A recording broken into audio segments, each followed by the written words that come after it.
একটা জিনিস খেয়াল করেছেন, আজকাল এমন সব কোম্পানি বাজার কাঁপাচ্ছে যাদের নাম আমরা কয়েক বছর আগেও শুনিনি। হুম আর একসময়ের বড় বড় প্রতিষ্ঠানগুলো হঠাৎ করেই যেন হারিয়ে যাচ্ছে। এর কারণটা কি? শুধু নতুন টেকনোলজি? না না, আসল খেলাটা হচ্ছে বিজনেস মডেলে। বিজনেস মডেলে? ঠিক তাই। অনেকেই ভাবে একটা ভালো পণ্য থাকলেই ব্যবসা সফল হয়ে যায়, কিন্তু ইতিহাস সাক্ষী অসাধারণ পণ্য নিয়েও অনেক কোম্পানি ব্যর্থ হয়েছে। আচ্ছা। কারণ তারা পণ্যটা গ্রাহকের কাছে পৌঁছে দেওয়ার আর তার বিনিময়ে অর্থ উপার্জন করার মানে সঠিক পথটা খুঁজে পায়নি।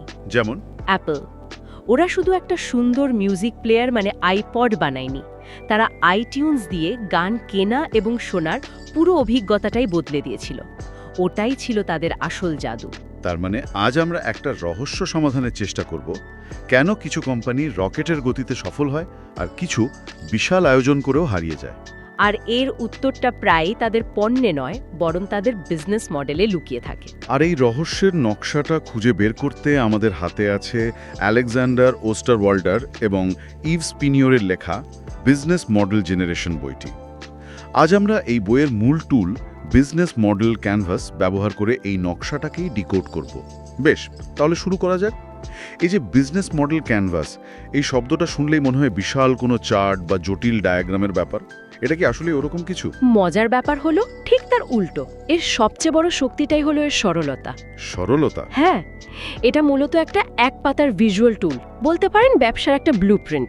কোনো ভারী তত্ত্বকথা নয়, বরং এটা এমন একটা সাধারণ ভাষা তৈরি করে যা দিয়ে কোম্পানির সিইও থেকে শুরু করে নতুন ইন্টার্ন পর্যন্ত সবাই এক নজরে বুঝতে পারে ব্যবসাটা কিভাবে কাজ করে।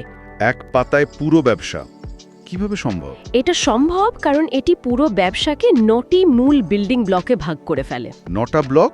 হ্যাঁ, এই 9টি ব্লক হলো customer segment, value proposition, channel, customer relationship, revenue stream, কি রিসোর্স, কি অ্যাক্টিভিটি, আরও কিছু আছে।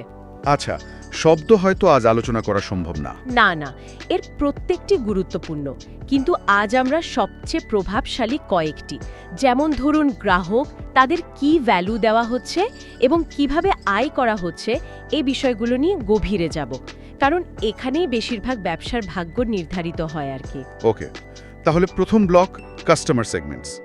যে কোনো ব্যবসার শুরুতেই তো ঠিক করতে হয় আমরা কার কাছে পণ্য বিক্রি করব। সবার কাছে তো সবকিছু বিক্রি করা সম্ভব না। একদম।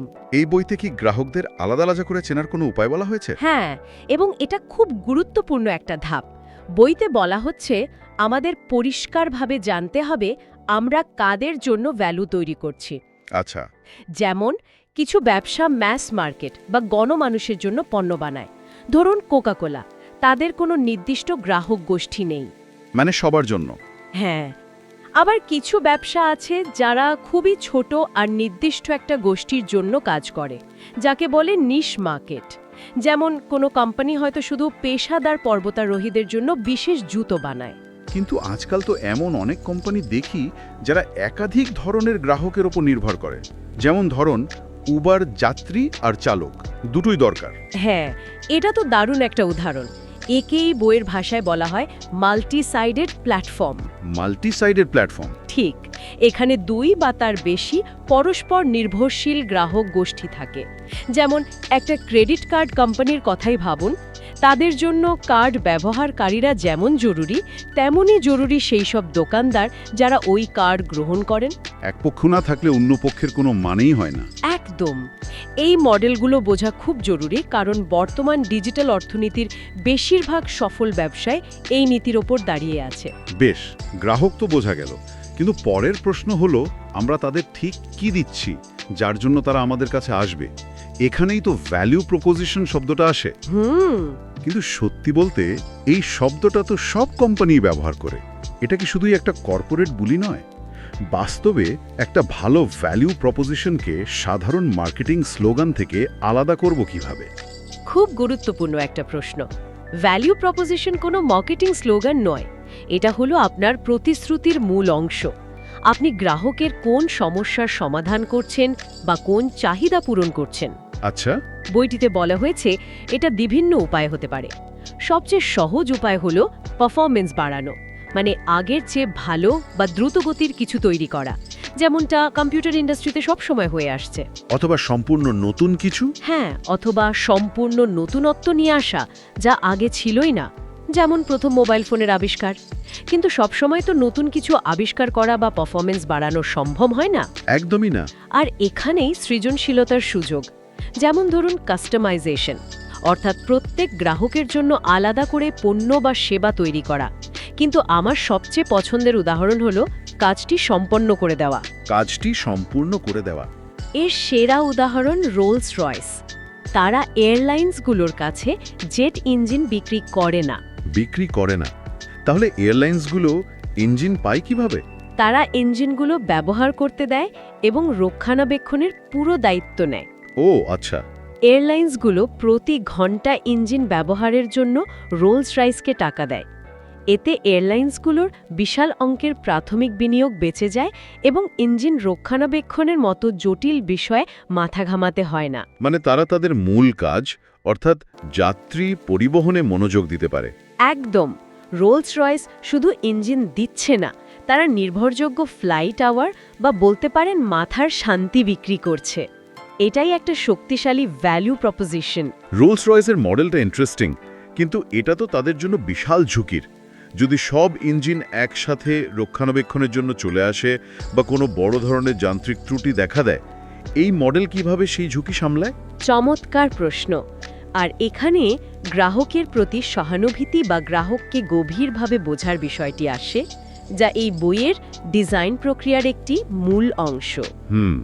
রোলস রয়েস এয়ারলাইন্সগুলোর ব্যবসা এতটাই ভালো বোঝে যে তারা জানে তাদের সবচেয়ে বড় ভয় কোনটি, ফ্লাইট বাতিল হওয়া।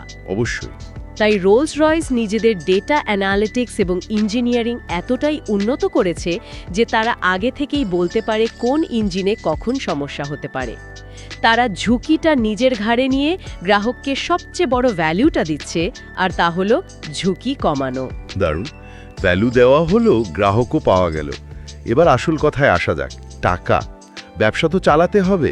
অবশ্যই। এই ক্যানভাসে আয়ের উৎস বা রেভিনিউ স্ট্রিম নিয়ে কি বলা হয়েছে?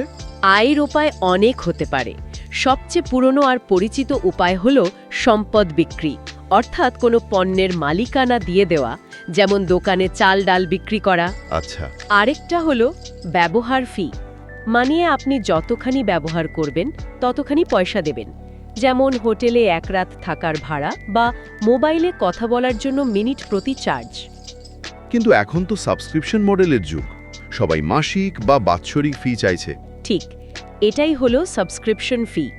নেটফ্লিক্স বা জিমের মতো ব্যবসাগুলো এর ওপরই চলে। গ্রাহক একবার পেলে তাকে ধরে রাখা সহজ হয়।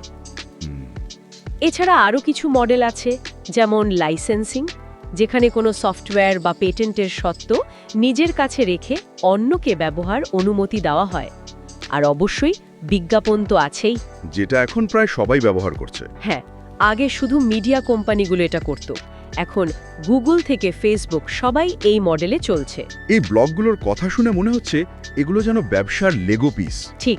কিন্তু শুধু পিসগুলো চিনলেই তো হবে না, এগুলো দিয়ে অসাধারণ কিছু বানাতে হবে। বইটি থেকে এমন কোনো উদাহরণ আছে যেখানে কোম্পানিগুলো এই ব্লগগুলো ব্যবহার করে সত্যি যুগান্তকারী কিছু তৈরি করেছে? অবশ্যই আছে। বইটিতে এগুলোকে প্যাটার্ন বলা হয়েছে, অর্থাৎ কিছু সফল মডেল যা বারবার বিভিন্ন ইন্ডাস্ট্রিতে ফিরে আসে। এর মধ্যে একটা হলো সেই মাল্টি সাইডেড প্ল্যাটফর্ম, যা আমরা একটু আগে আলোচনা করছিলাম। ও হ্যাঁ। এর সেরা উদাহরণ হলো গুগল। গুগল তো আমরা রোজ ব্যবহার করি, কিন্তু এর ভেতরের মডেলটা ঠিক কিভাবে কাজ করে? আমরা তো সার্চ করার জন্য কোনো টাকা দিই না। এখানেই মডেলটার আসল শক্তি। গুগলের 3টি প্রধান গ্রাহক গোষ্ঠী আছে। 1, আমরা যারা ওয়েব সার্ফার এবং বিনামূল্যে সার্চ ইঞ্জিন ব্যবহার করি। আচ্ছা। 2, বিজ্ঞাপনদাতারা, যারা নির্দিষ্ট বিষয় সার্চ করা মানুষের কাছে পৌঁছানোর জন্য গুগলকে টাকা দেয়।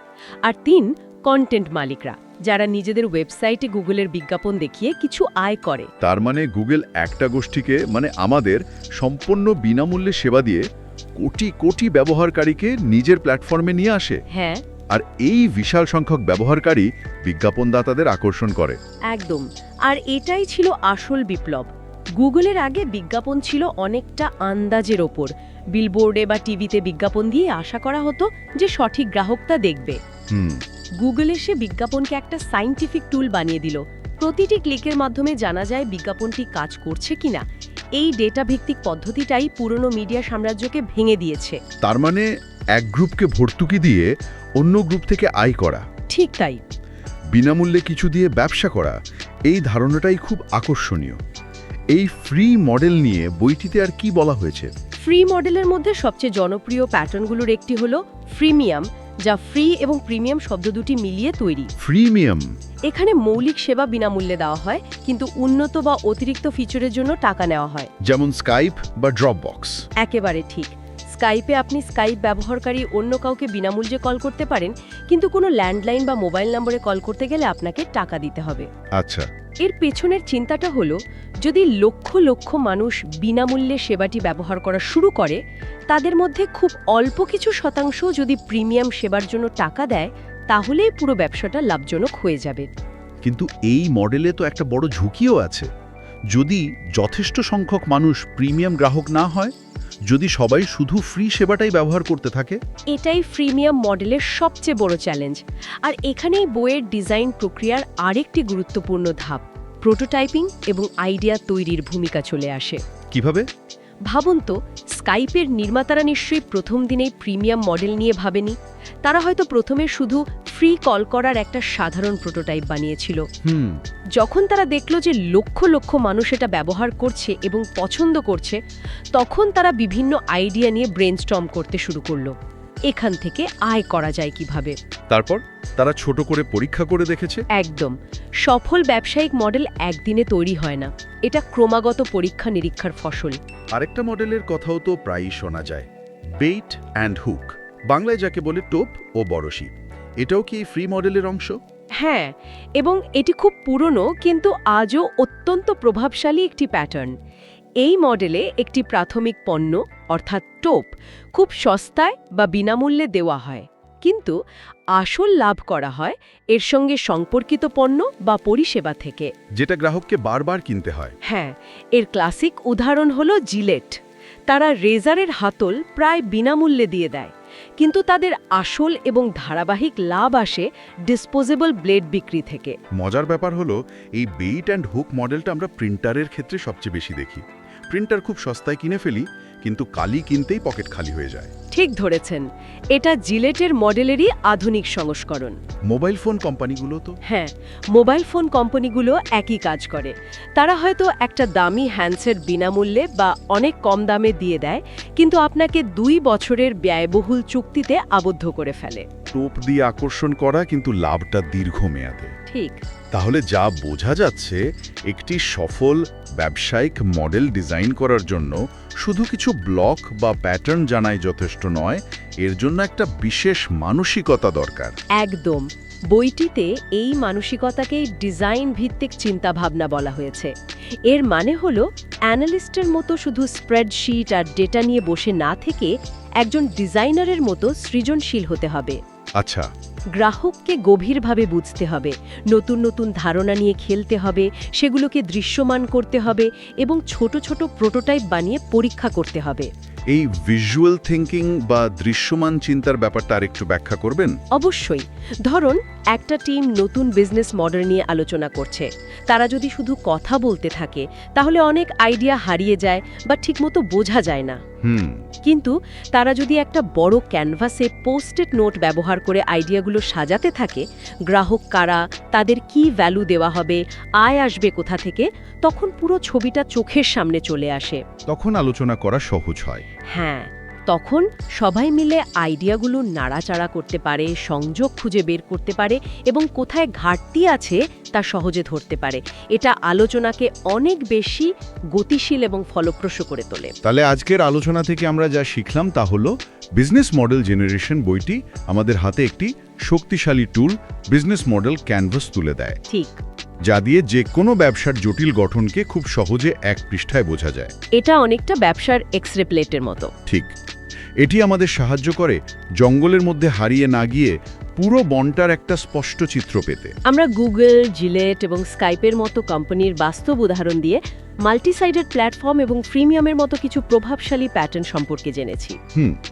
যা আমাদের বুঝতে সাহায্য করে যে সফল ব্যবসাগুলো কিভাবে চিন্তা করে। এবং আমরা দেখেছি যে এই প্যাটার্নগুলো শুধু বড় কোম্পানি নয়, যে কোনো আকারের ব্যবসার জন্যই প্রাসঙ্গিক হতে পারে যদি সেগুলোকে ক্রিয়েটিভলি ব্যবহার করা যায়। আর সবশেষে যা সবচেয়ে গুরুত্বপূর্ণ, একটি সফল ব্যবসায়িক মডেল তৈরির জন্য শুধু বিশ্লেষণই যথেষ্ট নয়, না, একদমই না। বরং গ্রাহকের জুতোয় পা গলিয়ে তার সমস্যাটা অনুভব করা, দাঢ়াম নতুন ধারণা তৈরি করা এবং সেগুলোকে বাস্তবে ছোট ছোট আকারে পরীক্ষা করে দেখার জন্য একটি ডিজাইন ভিত্তিক সৃজনশীল মানসিকতা প্রয়োজন। এই আলোচনা শোনার পর শ্রোতাদের জন্য একটি প্রশ্ন রেখে যেতে চাই। অবশ্যই। যদি নিজের প্রতিষ্ঠান বা পরিচিত কোনো ইন্ডাস্ট্রির, যেমন ধরুন খবরের কাগজ বা প্রকাশনা শিল্প, ব্যবসায়িক মডেলটিকে এই ক্যানভাসে সাজাতে বলা হয়, তাহলে সেটি দেখতে কেমন হবে? এর কোন বিল্ডিং ব্লকটি সবচেয়ে দুর্বল বলে মনে হয়? আর যদি এটিকে বদলে দেওয়ার সুযোগ থাকতো, তাহলে কোন একটি পরিবর্তন এনে পুরো ইন্ডাস্ট্রিকে নাড়িয়ে দেওয়া যেত?